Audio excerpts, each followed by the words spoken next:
that shirt. Love it. Shirt is fantastic, isn't it? Yeah. This is a beach on Nantucket. And I walked in to this little shack, and they're selling this thing. I was like, no way. And so I bought like a bunch. Oh, good. For the full cast.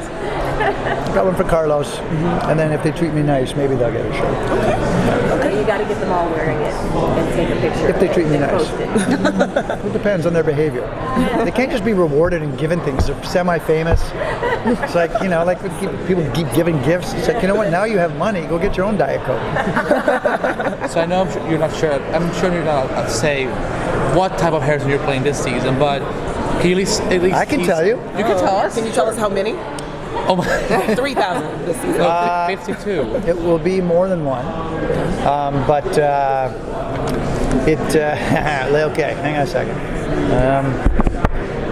So obviously, the shadow of the Reverse Flash is probably the most prominent shadow that I cast on this television show. And then within that, underneath that shadow, I try and come up with a bunch of different things. And this year, my methodology in the past has been to try to see where perhaps we might have availability. Grant is so winning, Danielle is so winning, Candace is so winning, all these people are so winning, so I thought, it'd be great if we had like a daily asshole, you know what I mean? And that's what the genesis of Harry Wells was. He's no social graces, he's a bit of a dick, but ultimately, and you think because of what's gone before with Reverse Flash, he's going to be the villain, and then he actually he's a good person inside, and he is filled with loyalty. And then this next season was like, well, we could do a little more comedy. Season 2 was dark, and then we had HR. Last year, I very much knew that I wanted to play. I liked when in season 3, Harry and HR would do scenes together, and HR loved Harry, and Harry couldn't stand HR. And that was so much fun to do. I thought, wouldn't it be great if within the actual story that we're telling, the overarching story, we had that kind of dynamic? And so that became Sherlock Wells trying to track down the Reverse Flash and trying to figure out who was helping Nora, and that was a delight to play, because ultimately it was like, who are helping? Oh, it's me, the Reverse Flash. So that was a privilege to be able to do that. And this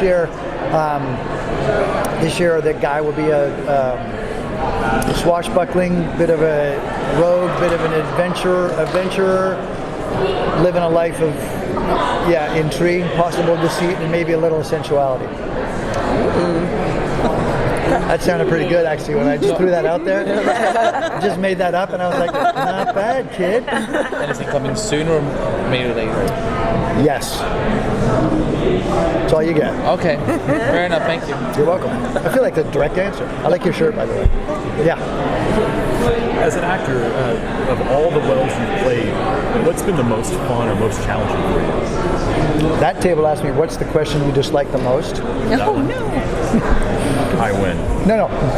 And I don't mean with no malice do I say that. It's just, for me, like shepherding along.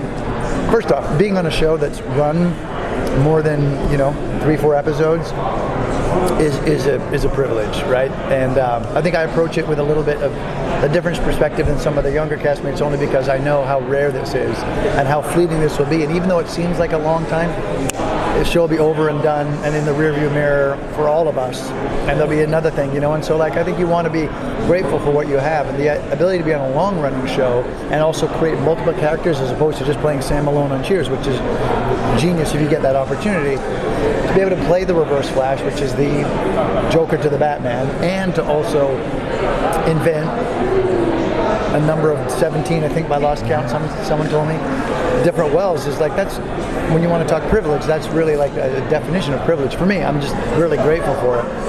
And so it takes, even though maybe it seems like they just threw that out there, it takes a long time to figure out what exactly to do. And I wouldn't put them up on screen for you guys to judge and evaluate unless I really enjoyed them. And so beyond the Reverse Flash, which is always like, that's the raison d'etre, beyond that, like, I can't really pick and choose. The one that I'm playing that day, I'm very grateful to be playing. That sounds politically correct, but it's also true. Yeah. ideas for a new version of your character that you want to pitch to the writers and be like, this should be the next version that I want to play? Do you ever have Oh, yeah, ideas all of for? them. Yeah. Oh yeah. Oh. Oh yeah. Yeah. I mean, Greg Berlanti and I have, you know who Greg Berlanti is. I don't know if that. Yeah. Who? Nailed it. You're on the wrong side of the lens. Watch Good your comedy. Move your But he, Greg and I, Greg is like, look, hey, we got, once we told the Reverse Flash story, season 1, Greg and I, our first 2 shows that we did together were kind of, one lasted 1 season, one lasted 3, but had the Sword of Damocles hanging over it, and we were just kind of like, I remember Greg saying, I want to do Flash because I love Flash, and if it just lasts 1 season like the others, we'll have that DVD on the desk, which dates him because it said DVD. But he loves the Flash so much, he wanted to do 1 season. I think they did a great job storytelling. Ultimately, that season was Flash versus Reverse Flash. Flash has a chance to go back and write the most egregious thing that's ever happened to him and doesn't to save the world. And you have the face-off between the 2 guys. And once we finished that, we're like, you know what I mean? Like, it was kind of like, and I didn't want to be the Harrison Wells without being the Reverse Flash. And Greg was like, let's come up with different guys. And they've been, the writing staff and the producers have been like phenomenal in terms of like, what would you like to do? You know what I mean? Because it's inclusive. And like the thing, I don't try and do it to be indulgent. I try and do it to help the show. And, it feels like worthy. Danielle, this is very version of like, you don't want to talk to me if that's available to you.